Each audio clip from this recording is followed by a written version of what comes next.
A viewer recently asked me whether I'm sorry in Hooponopono could be an apology for something they did in a past life. Maybe a sin, a curse, maybe something they don't even remember. And I think this is where things can get very confusing. Because the moment we hear words like past life, sin, curses, karma, responsibility, I'm sorry, they can all sound like one thing: guilt. So I want to be very clear when I say this. Whether you believe in past lives or you don't believe in past lives, Hooponopono doesn't need you to settle that question now. Because the moment I start believing something that is not in my experience, I'm no longer seeing what is in front of me. I'm seeing my imagination of it. And I can get lost in hallucinations. I start giving my thoughts and my explanations exaggerated importance. And this means I'm not seeing clearly. Hooponopono is much simpler than that. Whatever is here in my experience right now, I'm responsible for. And responsibility does not mean I caused what happened. It does not mean I deserved it. It does not mean that something difficult in my life proves I did something wrong before.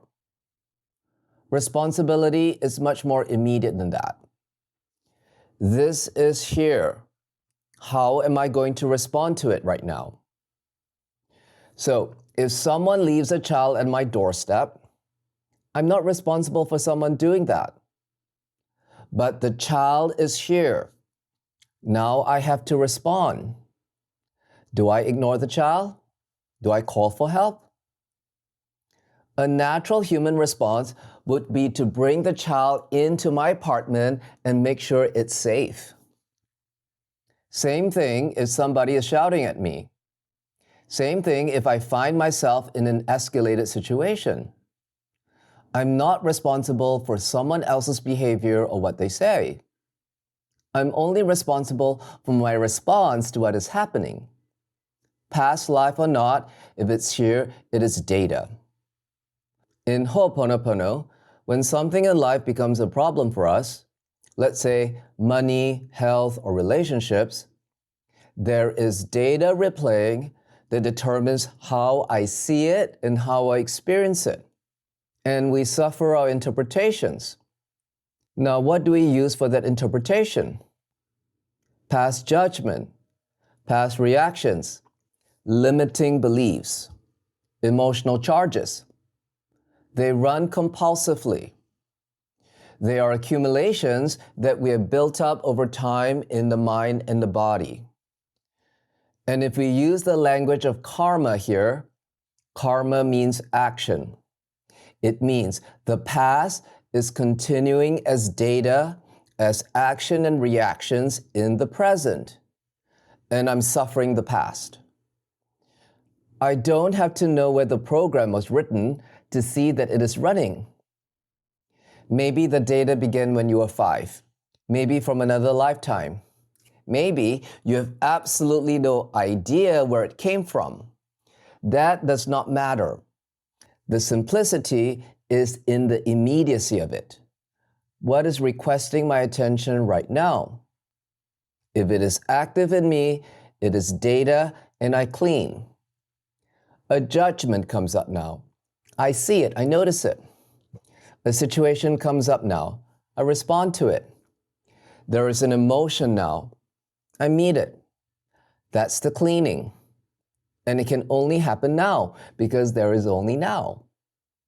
But if we go into the analysis before we've even met the experience, I can spend forever reading a book about riding a bike and never actually get on the bike.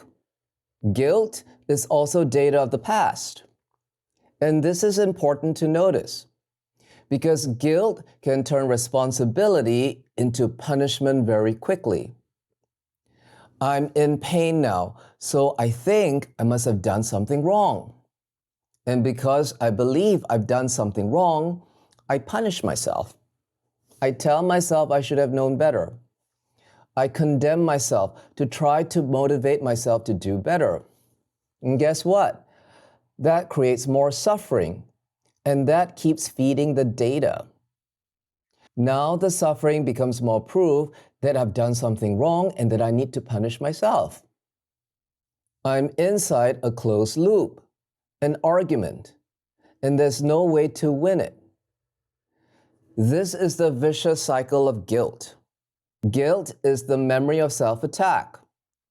So one memory says I'm wrong, another memory passes judgment, and another memory takes the blame, and another memory delivers the punishment. The whole courtroom is memory, and the need to punish myself is memory made compulsive. That is not 100% responsibility. That is another reaction. So am I saying I'm sorry because I committed some sin before, in some past lifetime? No. Can you see that that's guilt running again? I'm sorry in Hooponopono is not a confession to some unknown crime. I can only react from the past. And if I react from the past, I'm repeating the past. But I can respond now and not let memory determine who I am in this given moment. That's freedom. That's what Hooponopono offers. Reaction is compulsive. Responsibility is immediate.